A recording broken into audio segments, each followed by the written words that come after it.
Hello guys, ito guys, yung pantalan namin, nandito pa ako ngayon, nagpapaaraw. Ito oh. Tay! Yan.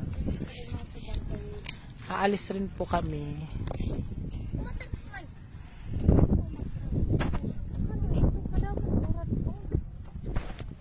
Ayan po yung lugar po namin. Hello guys, nandito po ako. Dalawang baba. Ayan po yung pamangking kong bakla.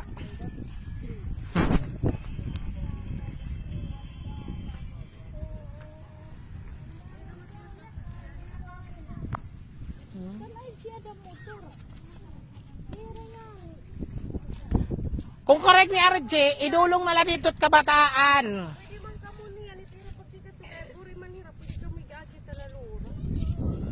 Okay, magluluto man lang. Kamot maparit pa. Pero kaya naman tira nga aga.